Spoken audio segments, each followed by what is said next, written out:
Let's look into Digitrax Super Empire Builder Xtra and see how I hooked it up on my layout.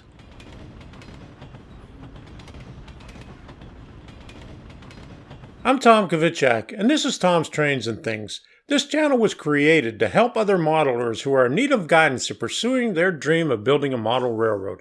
And today we're going to talk about the Super Empire Builder Xtra and how I hooked it up to my layout. And the first thing I'm going to show you is the books that come with it. Mobile Decoder Manual. And this is Advanced Digitrax Complete Train Control Starter Set Manual. That's a mouthful right there, but that's what it is. And you get these two books with it. I got them together like this because I'm saving some pages on there. Before we get started with it, I'm going to say a few words about, take a look at down in the description. I have some things down in there to support this channel. One thing is go to my webpage, and you could support this channel by clicking on any of the Amazon links on there. That would help me out. Another thing is I have a link there to TubeBuddy. If you want to use TubeBuddy to advance your channel and to advance your SEO score, click on the link down there in the description, and it'll help you out, and it'll also help me out if you pay for a subscription there. Also, the web hosting one-on-one, if you're considering putting out a web page, I have a link on that too. It'll help you out, and it'll also help me out. And then, of course, there's the PayPal, and that'll also help me out. If you're new to model railroading, or you're a closet model railroader, an attic model railroader, or a storage unit model railroader, this place is for you. If you've been keeping your things in boxes since you was a kid and are just starting to get back into the modeling, this place is for you. If you thought you didn't have the skills to build a model railroad, this place is for you. And if you thought you never had the room or the money to build your model railroad, this place is for you. Because if you subscribe to here, you'll learn all those things that I just talked about and more. I have this is part of the beginners series. I have At the Workbench. I have Shout Out Monday Evening. And I have a lot of other videos on there where you could learn a lot about model railroading. So there's no excuse not to get started in the hobby. So now, talking about get started, let's get started with this video and show you how I got my Digitrax hooked up and all the components to it, and I'll explain everything to you. So let's go. The three major components of the Digitrax Super Empire Builder Xtra is the DB150, which is the controller on the left. The UP5 is where you can plug in your throttle, and the throttle itself, that's this on the right. It's a DT402.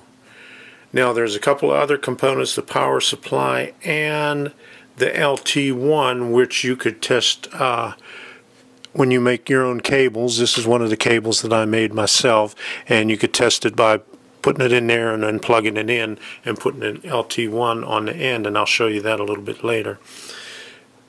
And there's a power supply, and I have that already hooked up in the back, but these two leads right here come from the power supply.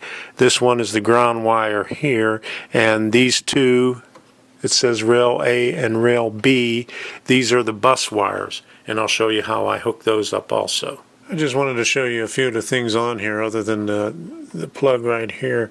You have the two LocoNet outputs, and I have two of them on there, and the reason I have this one off is so I could put my throttle in here. This one here can go to any optional device that you purchase, and this one here usually goes to a UP5, okay, or you could do it, it doesn't matter which one you use, it could be either one. These switches on here are the scale switches. Now you have O and G, N, and HO. I usually have it on N, and the book tells you Most modelers can keep it on N if they're using HO.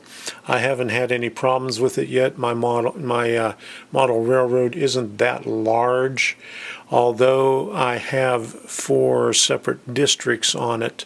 It's still very small compared to other ones, so I just keep it on N, and I'll show you the voltage that I use on the power supply a little bit later. On this one here, this is mode run, op, and sleep. Okay, when I shut it off, I usually put it in sleep and it goes offline. And this is a run mode, okay, when you're actually running your locomotives and everything. The op switch is for when you want to program the settings inside the Digitrax, and we'll get into that in another video after this one here when I show you how to use the Digitrax.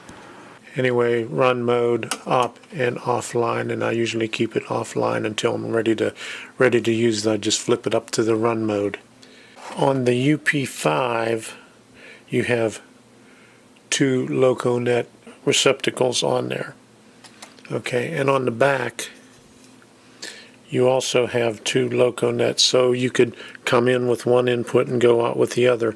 This one on the side is used for a throttle only. These 2 screws right here are used for track power. Now you could get this. There's a LED that shows up right here. It's pretty bright that shows up, but anyway, you could drop your feeders from your main bus onto these 2 terminals here. And what they suggest in the manual is, if you're going to use and to keep the continuity the same, if you're using your say plus on this side and your negative on this side, do the same on each device, each one of the UP5s that you have. There's also a hole right there, little terminal that's marked as common. If you use one of the power supplies, all you have to do is run the positive 12 volt DC to the common wire and jumper it from one UP5 to the next, and it says that you can power up as many as, I think, 10 UP5s or UR panels.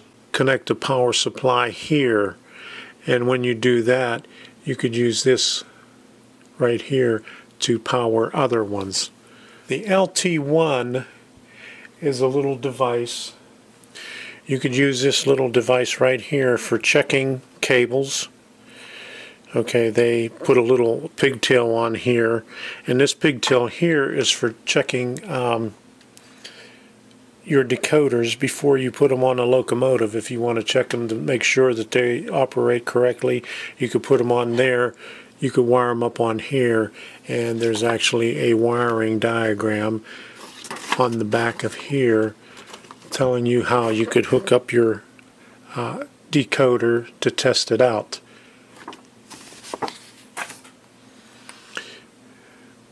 And there's 4 LEDs on here that tell you, say if you're testing out a cable that you just made, there'll be a connector on this side and you plug it in here, and it'll tell you if it's good or bad by the LED lights that are on. And all that is included on the card that comes with the LT1. It gives you a pretty good description of how you could use it and how you hook everything up to it. That right there is the diagram for hooking up a decoder before you install it in your locomotive. On the back of your throttle, there's a little cover on there. You take it off, and it has a 9-volt battery in there. And what they tell you to do whenever you're not using it, to take the 9-volt battery out and turn it around. But I always just leave it in there. And it has the plus and minus marked on the inside right there. So just mark it up like that and pop it in there. This is what it looks like with the power off, okay? And I'm going to do another video to show you how to use the functions and everything else on this controller right here. But this is just a basic, this video is just the basics of showing you how to hook everything up. And if you just wanted to hook up your throttle right to your DB150 controller, you could just hook it up right here, right into it, and then you'll be able to see everything that goes on.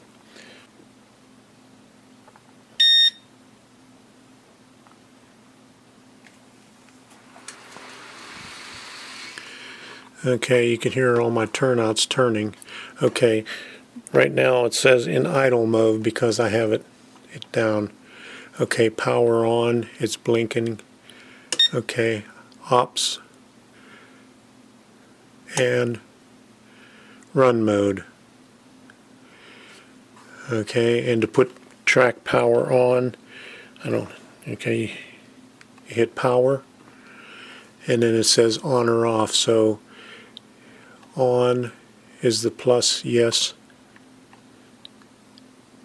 and that puts power onto all your tracks, or you could do no, and that takes the power off of all your tracks. But as far as this video goes, that's about what all I'm going to show you is for the functions on here of how to turn it on and off. And you hit the power key again and it goes back to your main display.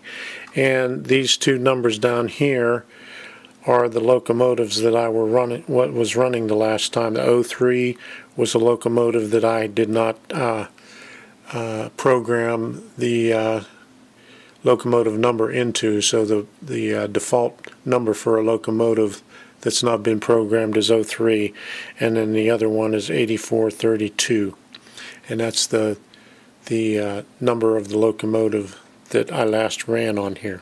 I have my power supply sitting up on top of the L girder right now because I'm still working up in that area, but once I get everything tied down, I'll do the same thing on there that I did on my DB150 and take some wire ties and just attach it like that.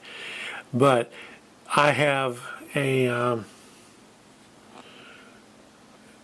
power strip. Actually, I have two power strips over here, and I'll turn this around to the other side and you can see everything that I have hooked up to it. But I have an old XP computer right here that I'm using on my JMRI, and I'll show you that on the next video. But those are the two power strips I have, and that's sufficient for what I'm using as far as all the small components and that need the little wall warts.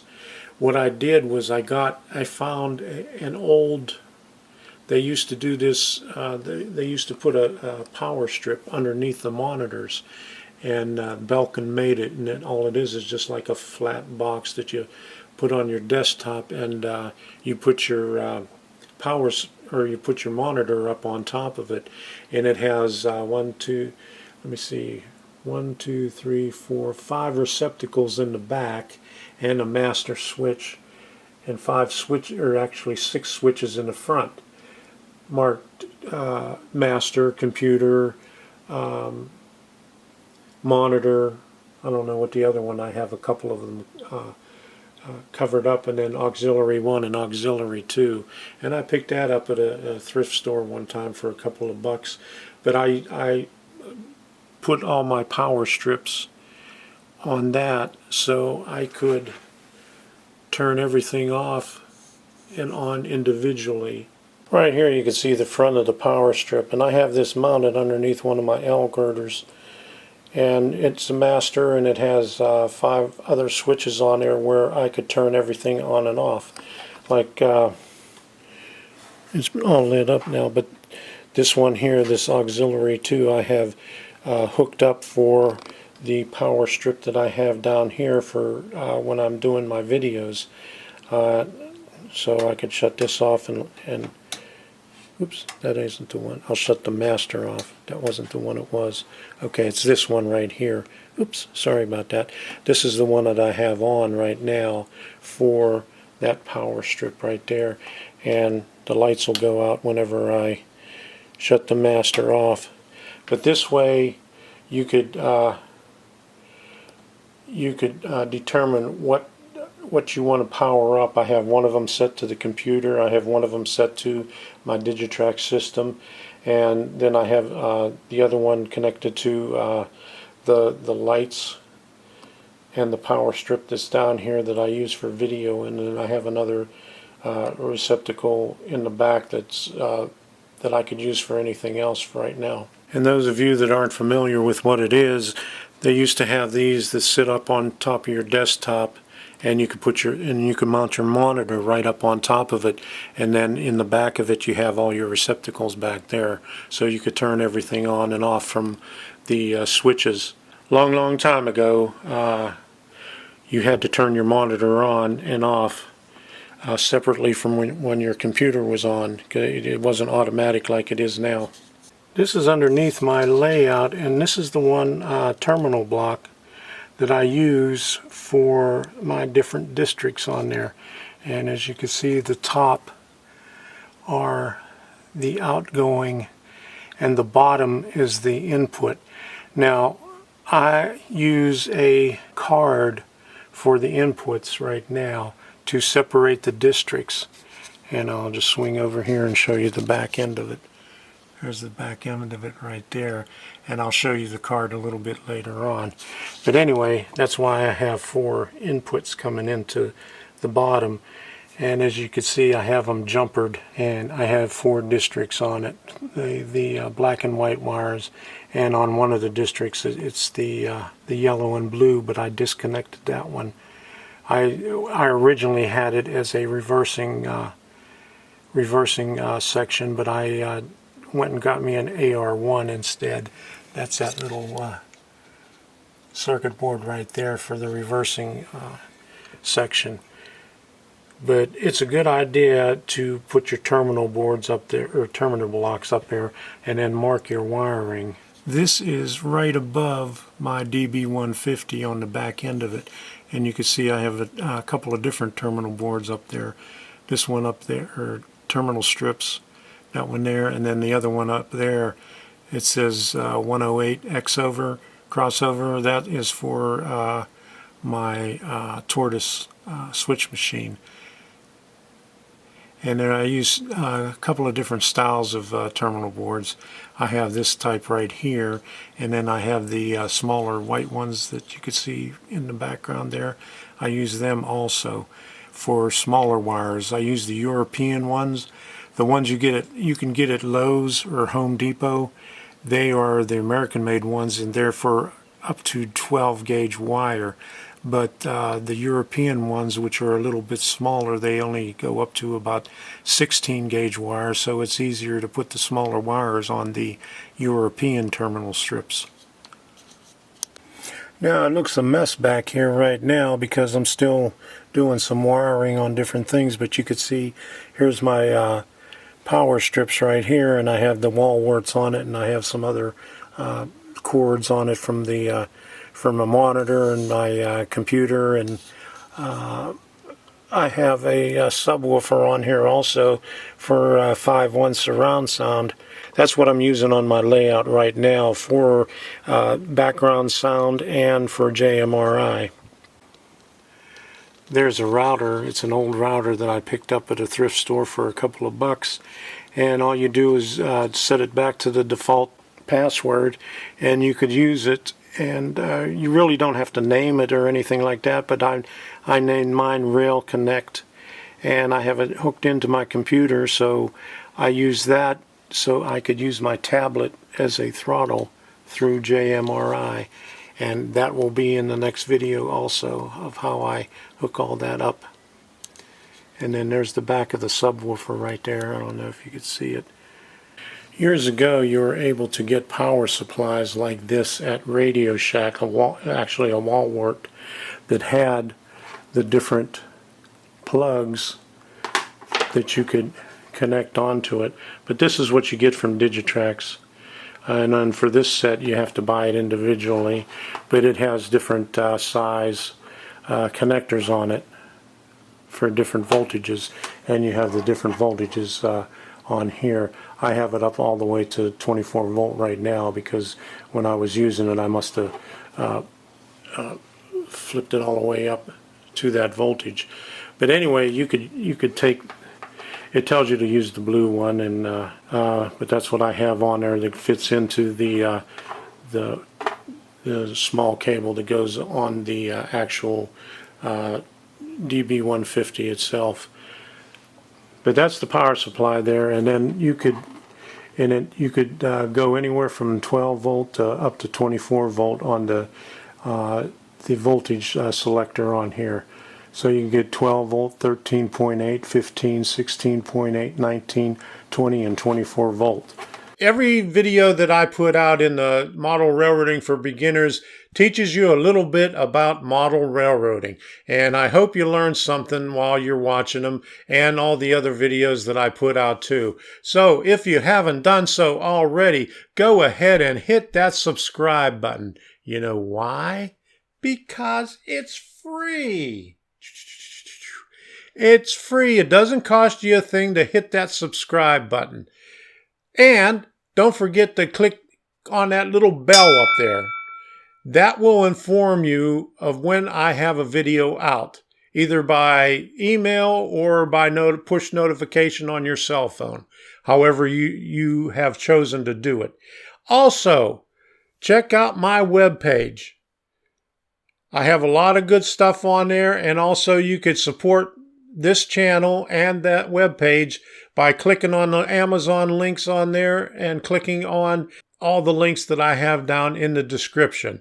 Go ahead and leave a comment down there. I read all your comments. I like reading the comments, and I answer every one of them. And don't forget, if you see something that somebody else writes about, go ahead and talk to them also. You don't have to just talk about what's on this video here. You could talk to the other ones and comment back and forth with other viewers. Give me a thumbs up. Share the video. I'll put a link so you could share it. And also, when you like it, there is also a share link that comes up. And you could share it on any one of those links that pop up on there. So, I always do this wrong. Okay, take a look. There's my subscription thing. There's my website thing right behind this box here, right in front of the box. And then I'll put a couple of videos up right here, most likely a playlist. And we'll see you on the next episode, which I'll show you a little bit more about how I wire my model railroad. So we'll see you there.